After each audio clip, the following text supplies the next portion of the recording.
What have I got?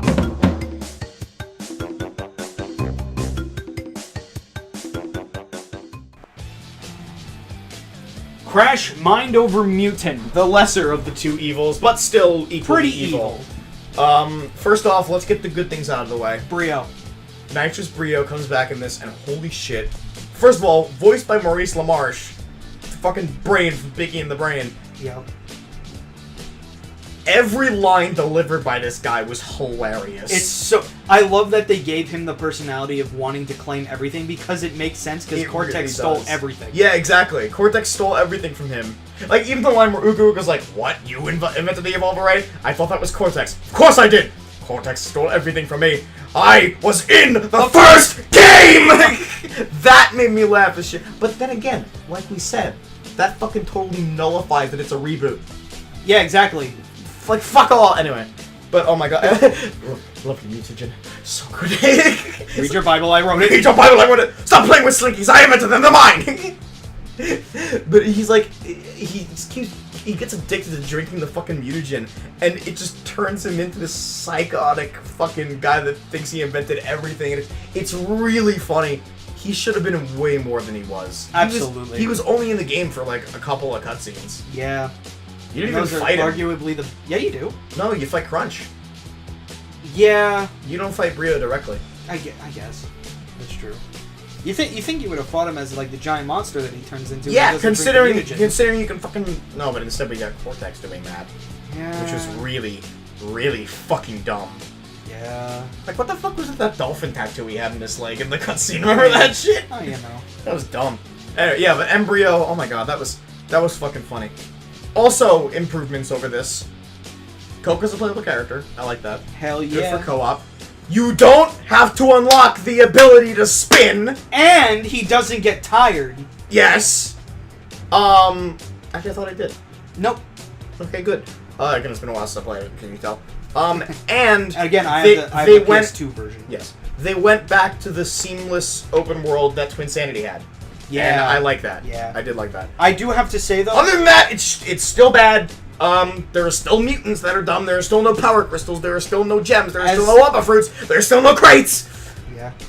As bad as this game is, it did keep me entertained long enough to actually let me beat it. Yeah, it's bad, but it's at least better. It's a good game, not a good Crash game. Yeah. Because the mutants weren't everywhere. Yeah. You know, the Titans. They were everywhere in Titans. That's why it was so boring. Yeah. Because the whole gameplay was just taking over Titans, beating them up, moving on to the next area, taking over Titans, beating them up, moving on. Yep. And it just got really boring. This game actually had fucking variety and platforming with just Crash. Yeah. And the platforming was actually not bad. It wasn't terrible. I distinctly remember the environments in this game way more than in Crash of Titans. Like, yeah. I can't tell you jack shit about what the levels in Titan look like, but I specifically remember, like, an ice level in this game, like, a fucking, like... A desert level. A desert level. I remember, like, a new academy.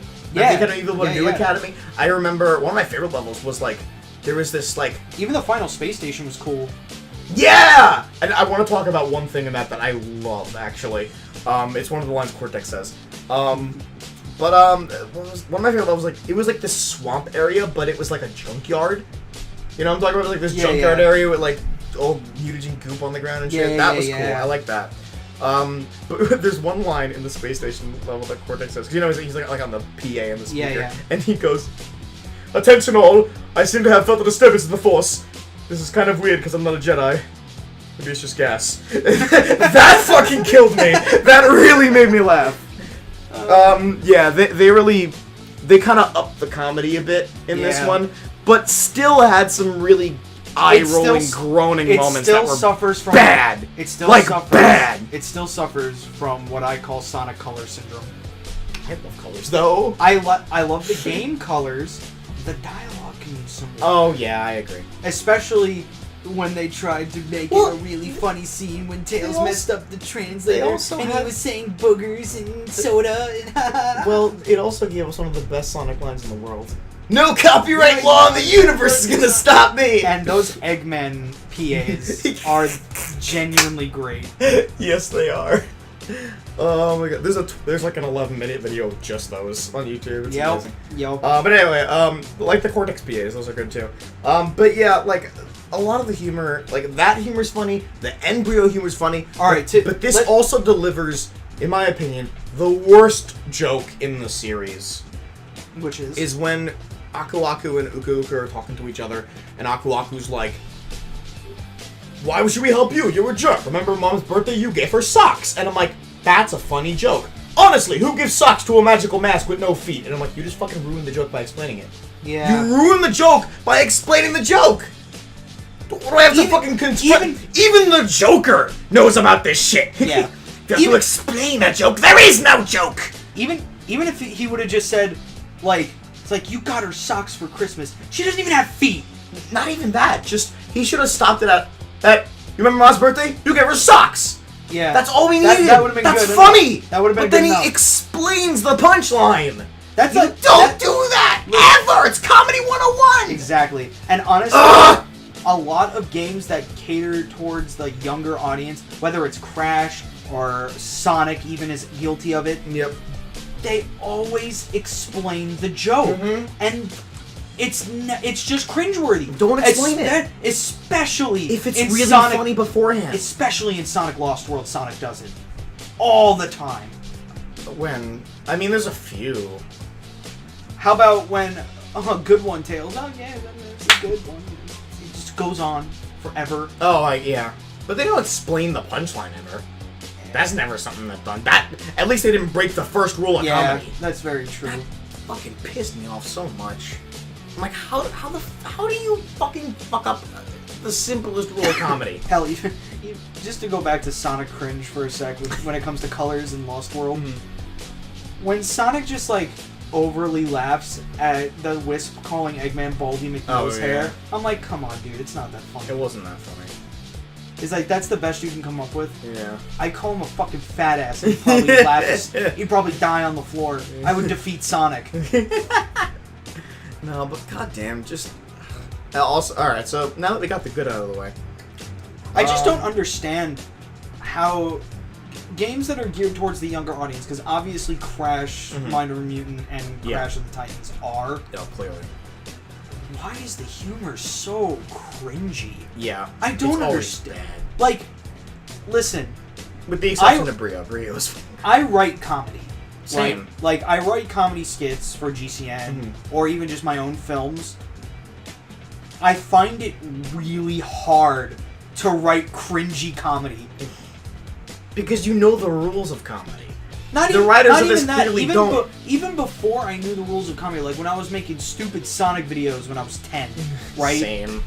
Like... Actually same. Even then, like, I watch it back, and yeah, it's cringy because it's old Sonic fan character videos. Yeah. But, like, it's still not as cringy as those jokes. Like, those old videos are cringy to me because I know that's younger me. Yeah. But, like, the jokes... Maybe they're just funny to me because I made them. Right. You know? But even still, like, I don't know. Fucking, no, I know what you mean. Yeah. It's hard, like, to me, it's hard to write cringy comedy. Yeah. And even, like, when I show it to other people, there are never people that are like, you know, exactly. when they, like, laugh to be nice, but they know it's like... Yeah. I did that quite a lot in this game. Yeah. For every hilarious Brio line, there was a completely not at all funny other line. Whether it was from Uka or Cortex or Crunch. Oh my god, Crunch. Why is Crunch Mr. T? Why? He's been Mr. T since fucking Tag Team Racing, I think, where he had a fucking alternate costume that was Mr. Crunch. I know, but like, but there why? I don't know. There's no reason. That's like if you fucking made Knuckles Morgan Freeman. Fucking awesome. What are you talking about? Isn't it? But like, it would just be like, why? Yeah, that's true. But for fuck's sake, man. Guardian of the Master I didn't luck it, but it is mine.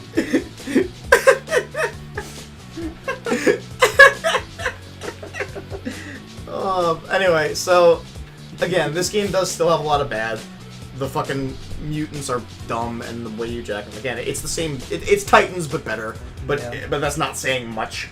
It's still a pile of shit. Also, the cutscenes. For fuck's sake. Just take your pick and stick with it. For fuck's sake, there is so much variety in these cutscenes that it's just annoying after a while. It's like, you got puppet shows, you got comic books, you got fucking South Park reference that no kid playing the game is gonna get. You got a Dragon Ball Z reference that no kid playing the game is gonna get. Oh, please. I watched South Park when I was 3. That probably contributes to my sense of humor. Now that I think about that. But yeah, like, it just, there was no need. To be fair, I watched Family Guy ever since I was 6. There was just no need for all these different types of cutscenes. No.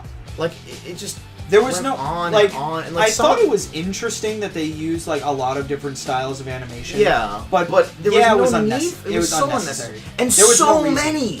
It was like, literally... They it was every level. Yeah. Every level had a different style of animation. And some of it wasn't even obvious. Yeah. It was just like, oh, they're drawn different now. Yeah, like there was one, like where Engine shows up, where actually there was a funny line from Engine. He shows up and he's like doing like a fucking battle cry, and then he just goes, I forgot what I was gonna say. That made me laugh. but then it ruins it. That's funny. But then he ruins it by later on, like talking about how he wants to fucking eat Coco. What? Yeah, there's a scene later on where he's like talking about like, your delicious sister. It's like, precious sister. It's like, precious, I meant precious sister. And he's like, I'm gonna eat her. And it's like so fucking weird and bizarre. And I'm just like, especially like Engine. Before he says I'm gonna eat her. Yeah. What does delicious sister sound like? Oh. But yeah, it's fucking bizarre. But I don't know. They tried to make Engine such a weird character. I didn't like it. No reason. He's a henchman. Yeah. He's literally fucking Igor. Yeah. The Cortex's Frankenstein. Exactly. That's what he was made to be. Absolutely.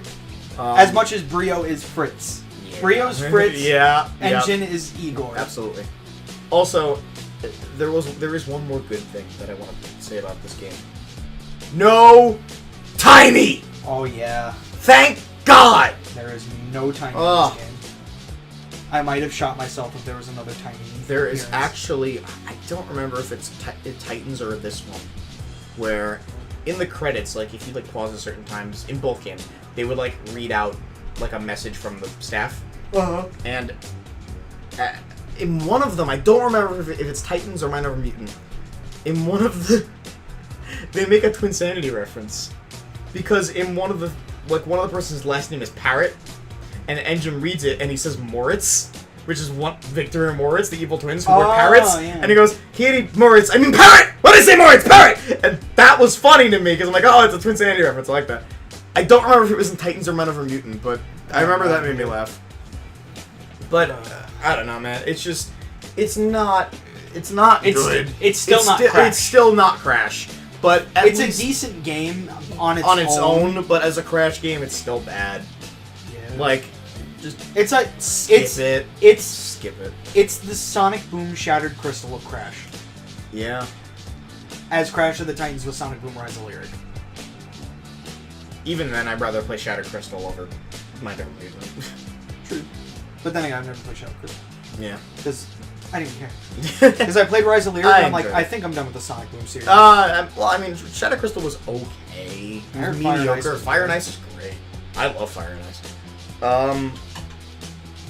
Sanzaru really got the better half when it came to that.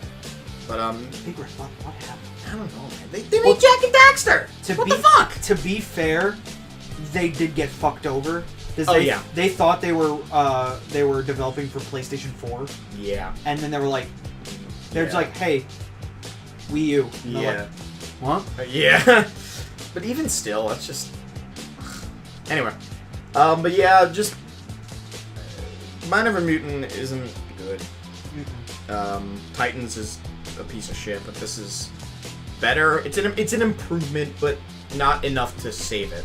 Yeah, no. And it's not surprising that after this game, Crash was dead for 8 years. Yeah. But hey! He's back, and we're gonna talk about it! in 2 videos. Yes. There's one more thing we have to talk about first before we get into the trilogy. Literally a last-minute idea that we had. We did this literally at the end of recording the Titans video. We found out there's a lot of unreleased Crash games. And we're going to talk about them, so... see what we think about all of them. I literally pulled up the list. See you next time. Bitches! I may grab another water for this as well. Okay. You hydrate.